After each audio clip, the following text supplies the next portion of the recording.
They didn't want to be left in charge of the horse.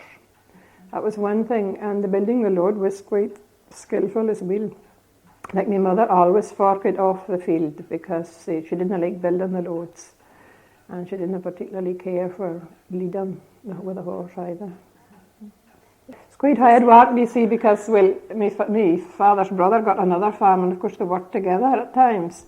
And whatever house they were at, the wife of the house usually fought to the stack, and the other wife got out to the field and could either build loads or fork sheaves. Well, my mother always fought all the time, whether she was here or at her brother-in-law's house, you see, for she fought to the screw here and to the field there, for the simple reason she wouldn't build the loads. Oh, it was an awful skilled job. We used to be able to build loads, but I preferred it, but it's an awful disgrace if your load fell off, you can. And the men were half mad, for they weren't wanting to fork it over twice, you can. Well, you see, it didn't change much from my mother, actually, to me, except, well, of course, I came on the binder age and so on. Yeah. The first of me working, we still had a reaper, you can. But, well, bairns would be putting to mark bands, or if the bairns were at the school, the wife gathered them. The men always drove the horse and the reaper. I can't mind you tend to be a very sort of masculine woman to driven horse and a reaper, you can. Or for that matter to scythe, you can. Scything was very hard work too. Yeah. And the gathering after the scythe wasn't very fine. Some men were good scythers, you can, and you got lovely pieces you just could lift lumps so and gather, and you had a sheaf in no time. Like my father was left-handed and was working the wrong way for him, you see. You couldn't get a left-handed scythe or a scythe that worked in the other direction then. So he was not very good to gather after. Sometimes with a gathering like that or after the reaper, the women would do the stooking too.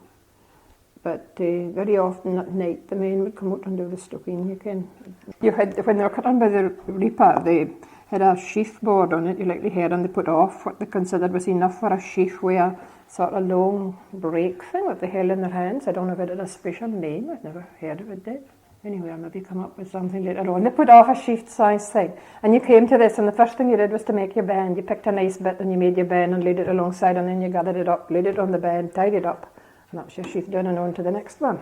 Yeah. The men would maybe come by and they were awful disgusted if the sheaf fell to pieces, you see. So sometimes rather than risk that, you just leave it and they would come up along and bind them after. But if the crop was quite nice, tidy, standing crop, you just did the whole thing. We shared work. Yes, we had a boy here a wee while, and then when I came to come home, we didn't have anybody for a long time then again. Well, there was still the roads to be opened, so that was the scything as before, you can. Do women do it too, sometimes? Oh yes, always did, yes. When the men went out to cut the roads, the women always went out together. Unless it came a spell of, bad weather and they were a bit ahead of themselves. But if there was a rush on and a lot of good weather, the women were always out and gathered the sheaves behind the men. And of course the men could cut more than you could gather till they would help a bit in the end. And the men we had, if there was any bad lying bit, that was always cut out with size too before the binder came along. Yeah. But the binder, I'd only discovered it, I said when I got to be older, it was just a big cone trick you came for the men, work the tractor and binder. And if you were lucky, none of the older women could drive anything, you see. But they occasionally let me drive the tractor. But anyway, it's only when I came just to be my husband and my sail here, he drove the tractor and I sat on the binder. And it wasn't all that terribly difficult, you came once you learn the way and so on. Because, like when my father and uncle were, my uncle drove the tractor and my father sat on the binder and his women always stooked, you came. It's quite a long, heavy day, stooking all day. It's a lot of walking, you came. And we always did the stooking, but it transpired that, well, one of them could quite easily be bindering and the main to not turn at the stooking. But of course, you see, if the whole thing stopped, we had no idea what was wrong with it, you came. Whoever was going with it was responsible for keeping it going. My father was...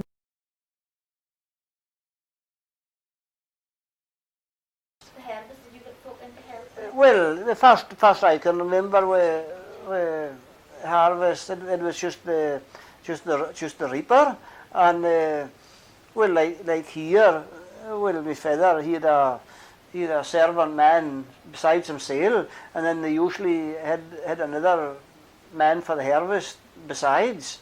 So and when you say another man employed specially for the harvest? Yeah, just for the harvest, and there was a lot of tradesmen used to do that. Sometimes maybe like joiners or masons, maybe at that time work was slack and they would take a harvest. Well, a harvest usually lasted 6 weeks. It's just general. And I can remember it was all cut with a reaper and the 2 horse, and it's no the actual time it takes to do the work. It's